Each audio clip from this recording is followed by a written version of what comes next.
பேரன்பிற்கும் ஒரு மதிப்பிற்கும் உரிய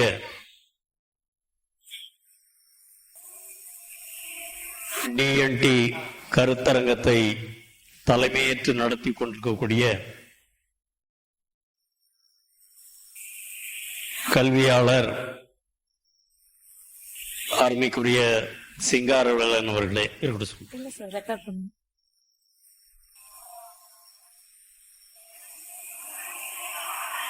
செல்வ பிரீதா அவர்கள் சொல்லுவது போல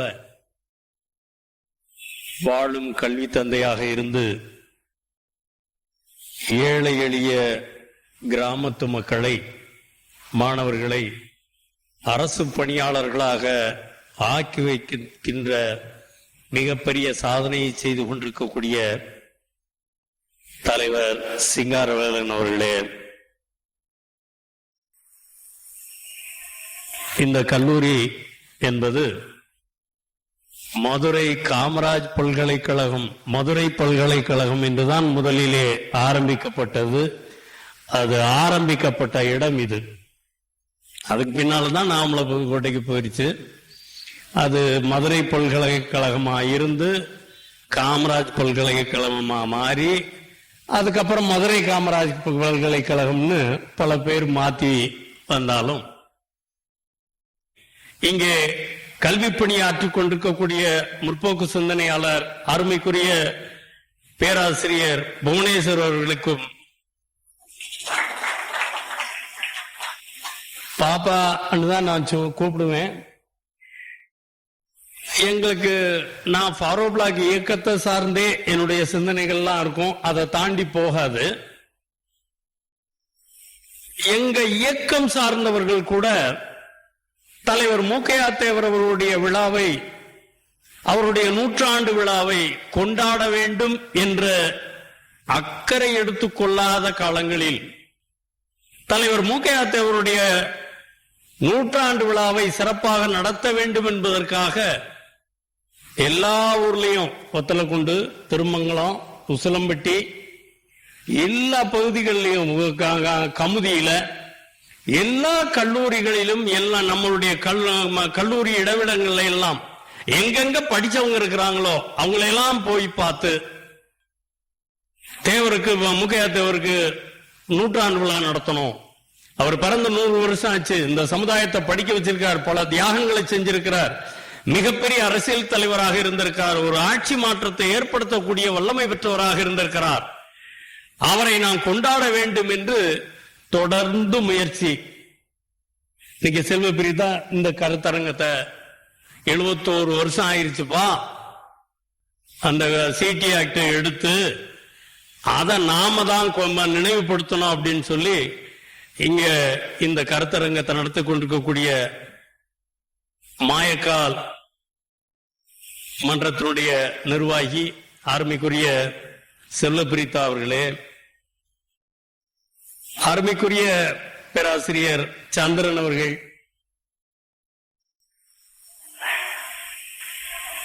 அதை தொடர்ந்து அருமைக்குரிய மாதவன் அவர்கள், உங்களை எல்லாம் நான் நேரில் சந்திச்சு பல முறை பேசி இருக்கிறோம். அவங்களுடைய கருத்தரங்கங்கள் எல்லாம் வத்தலக்குண்டுல மிகப்பெரிய ஒரு கூட்டத்தை ஏற்பாடு பண்ணியிருந்தார். அதுல எனக்கு அவர் வித்தியாசமா பட்டது அப்படின்னு சொல்லி சொன்னா, இன்னைக்கு நிறைய பேரு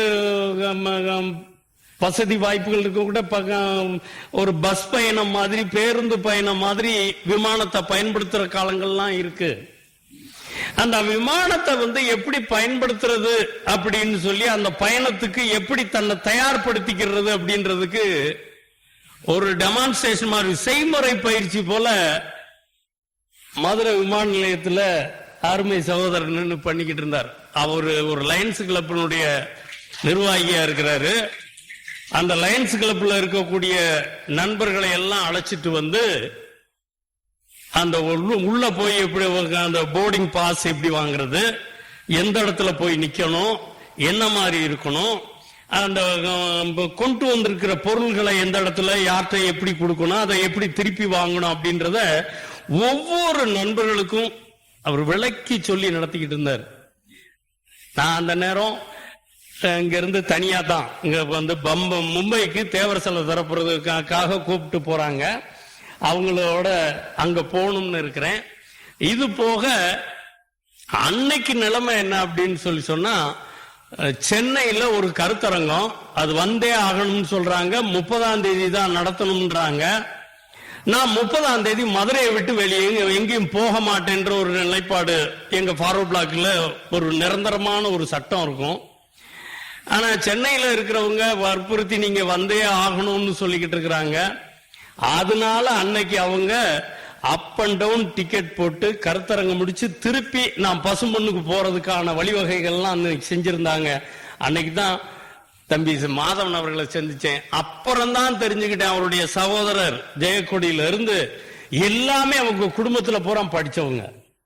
இந்த சமுதாயத்துல எல்லோரும் கல்வியாளர்களாக, அதுவும் ஜெயக்கொடியிலும் ஒரு யூனிவர்சிட்டியில் நடந்த கருத்தரங்கத்துல அந்த தேவருடைய பாடல்கள் புத்தகங்கள் அத்தனையும் கரைச்சு குடிச்சது மாதிரி உட்கார்ந்து பேசிக்கிட்டு இருந்தார். அந்த பிரின்சிபால் விசி குமார் அசந்து போயிட்டாப்ல.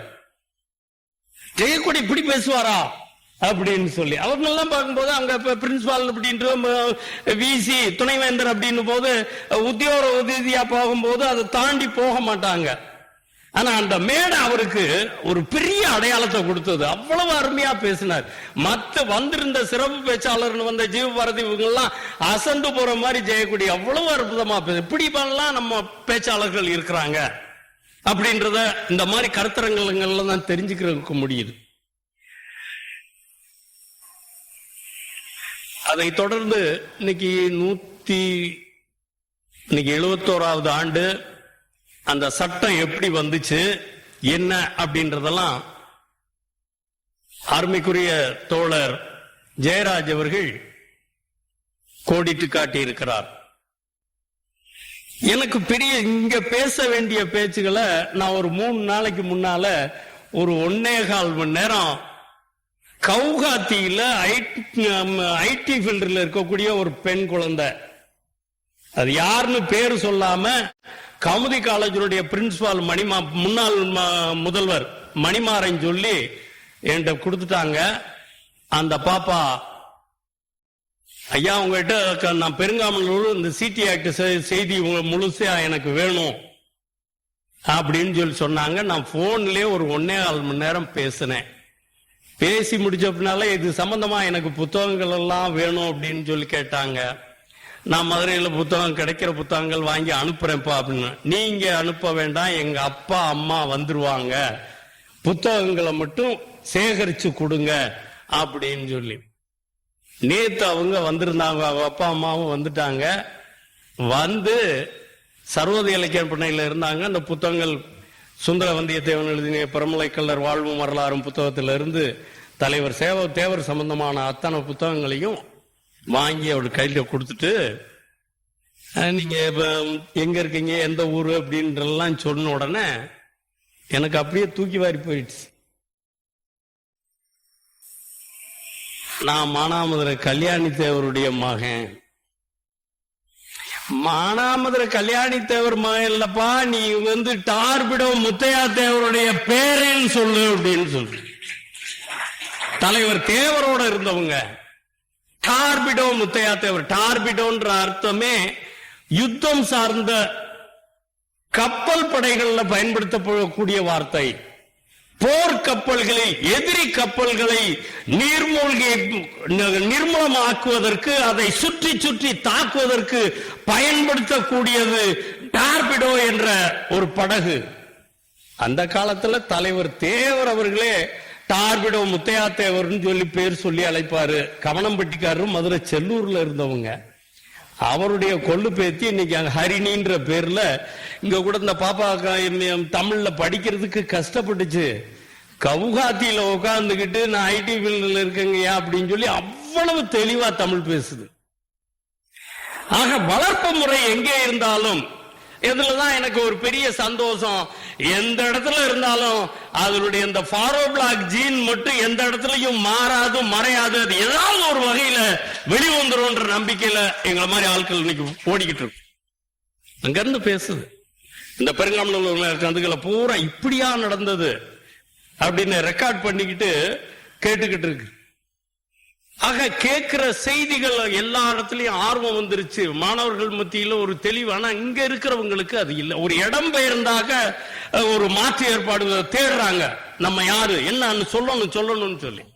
கோயம்புத்தூர்ல அதே மாதிரி இருக்கக்கூடியவங்க, இங்க இடம்பெயர்ந்து இருக்கக்கூடியவங்க, மகாராஷ்டிராவில், கல்கத்தாவில், டெல்லியில இருக்கக்கூடியவர்கள் எல்லாம் அங்க இடம்பெயர்ந்து வாழும் போது நம்முடைய மண்ணினுடைய பெருமையை உணர வேண்டும், நம்முடைய தலைவர்களுடைய தியாக வரலாறை தெரிந்து கொள்ள வேண்டும் என்பதில் அதிக அக்கறையா எடுத்துக்கிறாங்க. நம்ம வீட்டுக்குள்ள இருக்கும்போது நம்ம அப்பா நம்ம ஆத்தா வைக்கிறோம், சண்டை போடுறோம், எனக்கு சட்டை வாங்கி கொடுக்கல, எனக்கு அவன் ஹை கிளாஸ் செல்போன் வச்சிருக்கிறான், நமக்கு வாங்கி கொடுக்க மாட்டேன்றாங்க. இந்த கோபத்துல தான் நம்ம இருக்கிறோமோ தவிர நம்ம தலைவர்களுடைய பாடுகளை தெரியவில்லை. இன்னைக்கு சொல்றாங்க இந்த காலேஜ் இன்னைக்கு உருவாகி இருக்கு உசிலம்பட்டி காலேஜ் அப்படின்னா கல்வி தந்தை தலைவர் மூக்கையா தேவர் அப்படின்னு சொல்லி சொல்றோம். அப்படின்னு சொன்னா சாதாரண ஒரு 5 பேரு அந்த காலத்துல படிப்பறிவு இல்லாத காலத்துல படிச்சவங்க ஒரு 5 பேரு வாழ்நாள் முழுவதும் இந்த சமுதாயத்திற்கு தொண்டு செய்வேன் சொல்லி ரத்த கையெழுத்து போட்டு சமுதாய பணிக்கு வந்தவர்கள். தலைவர் மூக்கையா தேவர், வி.கே. நடராஜன், பெரியரு தேவர், மாயாண்டி தேவர், ராஜு தேவர்னு சொல்லி ஒரு 5 பேரு திடீர் குளத்துல குளிச்சுட்டு ரத்த கையெழுத்து. அதுல 2 பேரு கல்யாணம் பண்ணவங்க. அதனால அது குடும்பம் சார்ந்த சில வேலைகள் இருக்கு, கடமைகள் இருக்கு அப்படின்னு சொல்லி அந்த 5 பேர்ல 2 பேர் பேனாவுல கையெழுத்து போட்டிருப்பாங்க, 3 பேர் ரத்தத்துல கையெழுத்து போட்டிருப்பாங்க. அப்படியெல்லாம் இருந்த தலைவர்கள் இன்னைக்கு பூரா போயிட்டு இந்த ரீல் தலைவர்களை சினிமா காரண தலைவர்கள் நினைச்சுக்கிட்டு வாழ்ந்துகிட்டு இருக்கக்கூடிய அவல நிலை வந்திருக்குன்னா நம்ம தலைவர்களை பத்தி சரியா சொல்லலன்னா. இன்னைக்கு சிங்காரவேலன்னு சொல்றோம். அந்த காலங்கள்ல 4 ஒரு வீட்டுக்கு பக்கம் 10 பிள்ளை இருக்கும். 10வது படி பிள்ளைய பரமேன்னு பேர் வைக்கணும்டான்ற ஒரு சம்பிரதாயம் தான் இருந்துச்சு. இன்னைக்கு வீட்டுக்கு ஒத்த பிள்ளையாகி போயிடுறோம், 2 பிள்ளையாகி போயிடுறோம். அத கடை அப்புறம் ஜனப்பகங்கள் இல்ல அப்படின்னு சொல்லி சொன்னா எப்படி நீங்க சண்டை போட போறீங்க? அன்னைக்கு 4 பேர் இருந்தாங்கன்னா 4 பேர் ஒரு பிரச்சனை அப்படின்னு சொல்லி சொன்னா கம்பெடுத்துட்டு வருவான், வந்து நிப்பான், போராட முடிஞ்சது. இன்னைக்கு போராட்டத்துக்கு வர்றது போராட்டம்னா என்னன்னே தெரியாம, ஒரு கட்சி அமைப்பு, ஒரு சமுதாய அமைப்பு எப்படி இருக்கணும் அப்படின்றது கூட புரியாம இருக்கு. அந்த காலங்கள்ல படிக்காதவங்க ஊருக்கு 5 பேரு எழுந்து அஞ்சூர் பஞ்சாயத்துன்னு சொல்லி எடுத்து அதுல ஒரு ஏர்மாடு வச்சிருக்கிறவன் ₹4 கொடுக்கணும். ஒரு ஏர்மாடு வச்சிருந்தா ₹4 கொடுக்கணும். அப்படி சேர்த்த பணம் தான் கள்ளர் காமன் பண்டு. போலீஸை எதிர்த்து, போலீஸ் போடக்கூடிய வழக்குகளை எதிர்த்து சண்டை போடுறதுக்கு உருவாக்கின காசு கள்ளர் சீரமைப்பு, கள்ளர் கல்விக் கழகம், கள்ளர் காமன் பண்டு, கள்ளர் பொது நல நிதி, இப்படி எல்லாம் சேர்த்த வச்சுக்கிட்டு இருக்கிற காலேஜ இன்னைக்கு நம்ம நடத்த முடியாம உள்ள பங்காளி சண்டை போட்டுக்கிட்டு இருக்கிறோம். அதனுடைய அருமை தெரியல. அந்த காசு வந்து ரத்தமும் வேர்வையும் சிந்திய காசு அப்படின்றத மறந்துட்டோம். யாரோ ஒரு குடும்பம் மேலநல்லூர்ல ஒரு ப்ரொஃபசர் கல்யாணம் பண்றாரு, அந்த மலையாள குடும்பம் ஒட்டு மொத்தமா அந்த காலேஜவே தூக்கிட்டு போயிருச்சு. இப்ப அதை மீட்டு எடுத்தோம். இப்போ அதுக்கு அறிவிப்பு வந்திருக்கு. அன்னைக்கு எந்த மூக்கையா தேவர் வெறும் ₹250 பொதுக்குழு உறுப்பினருக்குன்னு சொல்லி சேர்த்திருந்தாரோ அதே சட்டப்படி ₹250 டிஏடியோட வா. தனிப்பட்டு யார் கையிலையும் ஃபார்ம் கொடுக்கறது இல்ல. மொத்தமா 1000 வாங்கி அப்ளிகேஷன் வாங்கிட்டு அவனா எழுதிக்கிட்டு மெம்பர் காலேஜ் விலைக்கு வாங்கிட்டு போயிடுவான். இண்டிவிஜுவலா வரணும், ஒரு உறுப்பினர் தனியா வரணும். எனக்கு அப்ளிகேஷன் வேணும்னு சொல்லி கேட்டு ரிக்வெஸ்ட் எழுதி கொடுக்கணும். அதை வாங்கிட்டு டிடி ₹250, டிடி தேவர் எஜுகேஷனல் சொசைட்டின்ற பேர்ல ₹250 DD, passport size photo, Aadhaar அட்டையோட வரணும்னு சொல்லி இன்னைக்கு அரசாங்கமே ஜிஓ போட்டு அந்த கல்லூரியை மீட்டெடுக்கிற வகையை அங்கே செய்து கொண்டிருக்கு. ஒரே நாள் 139 140 2 ஜிஓ ஒரே நாள்ல போடப்பட்டது. மதுரை விக்டோரியா எட்வர்டு ஹாலுக்கும் அந்த மேல்நிலை தேவருடைய கல்லூரிக்கும். முக்கையா தேவர் நினைச்சிருந்திருந்தா 3 காலேஜுக்கு நான் தான் நிறுவனர். இன்னைக்கு சொல்றேன், ஒரு சின்ன கட்சி 10 பேர் கூட இருக்க மாட்டான், நிறுவன தலைவர்னு போட்டுக்கிறான். கட்சியும் தெரியாது, கொள்கையும் தெரியாது, அமைப்பும் தெரியாது. ஆனா அவரு உசிலம்பட்டி காலேஜ்ல மட்டும் அவர் தலைவர். கமுதியா அங்க இருக்கக்கூடிய ஏஆர் பெருமாள் தலைவர், வள்ளியூர் சுப்பிரமணியம் பாண்டியன் கரஸ்பாண்டன்ட் செக்ரட்டரி, அங்க மேல நீளா காங்கிரஸ்காரரு, காமராஜரோட இருந்தவர், தேவரால புறக்கணிக்கப்பட்டவர். செல்லப்பாண்டியனை செல்லா காசு ஆக்குங்கள் அப்படின்னு சொல்லி TS ஆதிமூல நாடார ஜெயிக்க வச்சிருப்பாரு தேவர் 57. அந்த மாற்று கட்சியில இருந்தாலும் இந்த சமுதாயத்தில் இருக்கிற ஒரு பெரிய மனுஷன், படிச்சவன், வக்கீல் அப்படின்னு சொல்லி அந்த செல்லப்பாண்டியனை தலைவரா போட்டு AR பொன்னையாவை செயலாளரா போட்டு ஒரு ட்ரஸ்ட உருவாக்கி அதன் பேர்ல கல்லூரி அமைச்சார். அந்த காலேஜில் அவர் குடும்பத்தை சார்ந்த ஒரு பியூன் வேலை கூட சேர்த்தது இல்லை. தலைவர்கள்னா எப்படி இருக்கணும் அப்படின்றதுக்கு மூக்கையா தேவர் தான் இன்னைக்கு 100ஆண்டு விழான்னு எவனவனுக்கோ கொண்டாடிக்கிட்டு இருக்கான். தொகுதி மாறி ஒரு பக்கம் இதுல ஒரு தொகுதியில போட்டி போடுவான், அதுல சரியில்லைன்னா அடுத்த தொகுதியில தொகுதி மாறி மாறி ஜெயிச்சு போன ஆள்கள்லாம் இன்னைக்கு வெற்றியாளரா சொல்லிக்கிட்டு இருந்தாங்க. ஆனா 1952 இருந்து மரணம் வரை தொகுதி மாறாமல், கொடி மாறாமல், கொள்கை மாறாமல் வெற்றி பெற்ற ஒரே தலைவர்னா அது மூக்கையா தேவர் மட்டும்தான். அவரை பேச மாட்டேன்றோம், அவரை பேச மாட்டேன்றோம். ஆட்சி மாற்றம்ன்றது 67 எப்படி வந்தது? சுதந்திரா கட்சியும் முதலாளித்துவ கட்சியான சுதந்திரா கட்சியையும் மார்க்சிஸ்ட் தொழிலாளர் வர்க்கத்தினுடைய கட்சியான மார்க்சிஸ்ட் கட்சியையும் ஒரே கூட்டணியில் கொண்டு வந்து சேர்த்தவர் தலைவர் மூக்கையா தேவர். அது அண்ணாதுரையே எழுதியிருப்பார். 24/6/1964 கட்டுரை, 66 கட்டுரையில எழுதும் போது அண்ணாதுரை எழுதியிருப்பார், வலைப்பின்னல் போல காங்கிரஸ் எதிர்ப்பு ஆட்களை எல்லாம் ஓரணியில் திரட்டி விட்டார் நண்பர் மூக்கையா தேவர் அப்படின்னு சொல்லி. இன்னைக்கு பேசுறோமா? ஒத்த சீட்டுக்கு போய் தொங்குறோம்ன்றதுனால அவன் எத்தி மிதிக்கிறான். இந்த ஆட்சியை நிர்ணயித்தது தலைவர் மூக்கையா தேவர். அண்ணாதுரைக்கு அந்த ஆட்சியில ஆட்சி மாற்றம் வந்துரும் நம்பிக்கை இல்ல, நம்பிக்கை இல்ல. ஏன்னா அவர் எம்எல்ஏவுக்கு போட்டி போடல. ஆட்சி மாற்றம் வந்திருந்திருந்தா சட்டசபை உறுப்பினருக்கு போட்டி போட்டிருப்பார். 57 ஒரு சட்டசபைக்கு தான் போட்டி போட்டார். 62 திருப்பி தோத்து போயிட்டார். அதுக்கப்புறம் அவர் ராஜ்யசபா மெம்பர் தான் போக முடிஞ்சது 62. 67 போட்டி போடும்போது அவர் ஆட்சி மாற்றம் வந்துவிடும் என்று அண்ணாதுரைக்கு நம்பிக்கை இல்லை. அதனால் தான் அவர் தென் சென்னை பார்லிமெண்ட் தேர்தலில் போட்டி போட்டார். தென் சென்னை பார்லிமெண்ட் தேர்தலில் இந்த சீமா மாதிரி ஆட்கள்லாம் தலைவர் மூக்கையா தேவர் தான் பதவி பிரமாணம் பண்ணி எல்லாருக்கும் பதவி பிரமாணம் பண்ணி வச்சார். தற்காலிக சபாநாயகராக இருந்த அண்ணாதுரை தென் சென்னை பார்லிமெண்ட் மெம்பர். அதுக்கப்புறம் அதை ராஜினாமா பண்ணிட்டு எம்எல்சின்னு ஒண்ணு இருந்தது, அது எம்எல்சி மெஜாரிட்டி மெம்பர் இருக்கிறதுனால எம்எல்சி கொண்டு வர முடிஞ்சது. 6 மாசத்துல எம்எல்சி ஆகித்தான் அண்ணாதுரை முதல்வராக இருந்தார்.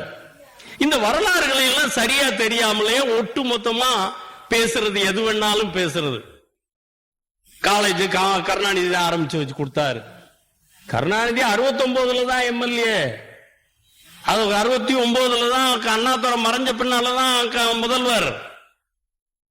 ஆனா கல்லூரி உசிலம்பட்டி கல்லூரி 68-69 கல்வியாண்டில் துவங்கியாச்சு. அத கூட அரசியல்வாதிகளை எல்லாம் அவர் யாரும் அழைக்கல. இந்த மதுரை பல்கலைக்கழகத்தினுடைய முதல் துணைவேந்தர் தேப்போ மீனாட்சி சுந்தரனாரை அழைத்துத்தான் உசிலம்பட்டி கல்லூரியை துவக்கினாரே தவிர அரசியல்வாதிகள் அழைக்கல. கல்வி அரசியல் நுழையக்கூடாதுன்னு நினைச்சார். வேற ஆள்களுடைய தாக்கம் வந்துடக்கூடாதுன்னு நினைச்சாரு. இன்னைக்கு ஃபார்வர்ட் பிளாக்கை தவிர எல்லாம் இருக்கு.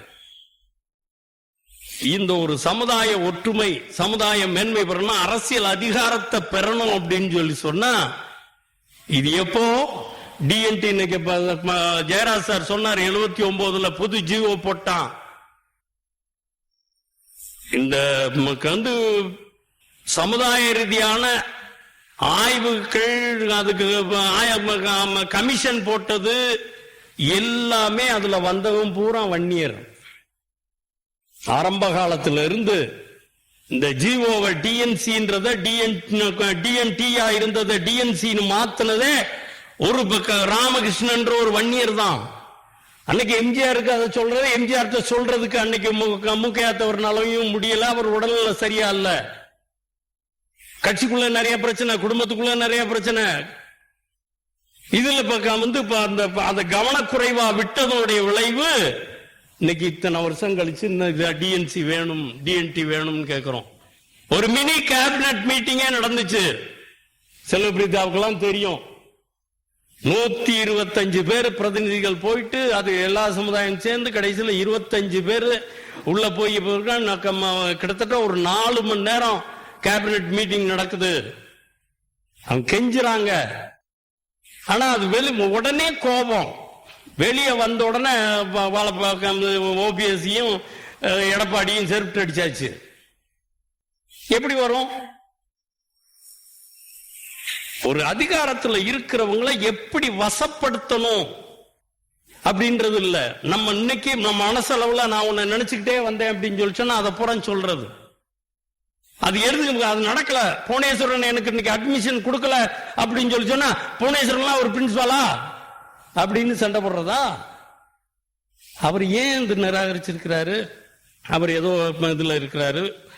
கொஞ்சம் தாமதிப்போம், கொஞ்சம் வெளியே நிற்போம், அடுத்து மீண்டும் சார் வந்துட்டோம், உங்களை நம்பித்தான் வந்துட்டோம், நீங்கள் இல்லைன்னா நாங்க எங்க போறது, ஏதாவது ஒரு மாற்று வழி பண்ணுங்க அப்படின்னு சொல்லி கேட்கறது ஒரு பக்கம். சார் நீங்க அப்புறம் எங்க கேப்பட்டிக்கு தான் வரணும், சக்கானத்தை தாண்டி தான் வரணும் அப்படின்னு சொல்றது அதுக்கு அடுத்த கட்டம். ஒரு அரசியல்ல சில படிகள் இருக்கு, அதுகளையெல்லாம் உணர்ந்து போனாங்கன்னா நல்லா இருக்கும். அதுக்காகத்தான் இந்த மாதிரி கருத்தரங்கங்கள்லாம் பாப்பா நடத்திக்கிட்டு இருக்கு. கல்வியாளர்கள், சாதனையாளர்களை எல்லாம் அழைச்சு இங்க இருக்கக்கூடிய இளைஞர்கள்லாம் நீங்க இன்னும் தெளிவு பெறணும், உழைச்சு முன்னேறணும், இந்த சமுதாயத்தினுடைய அடையாளமா வரணும் அப்படின்றதுக்காக இந்த மாயக்கால் பேரவை தொடர்ந்து இந்த கருத்தரங்கங்களை நடத்தி கொண்டிருக்கிறது. இந்த இயக்கமும் இந்த இயக்கம் சார்ந்த உறுப்பினர்களும் இங்க இருக்கக்கூடிய அறிஞர் பெருமக்களும் பல்லாண்டு காலம் வாழ வேண்டும், வளர வேண்டும் என்று வாழ்த்தி விடைபெறுகின்றேன். நன்றி. ஜெய்ஹிந்த்.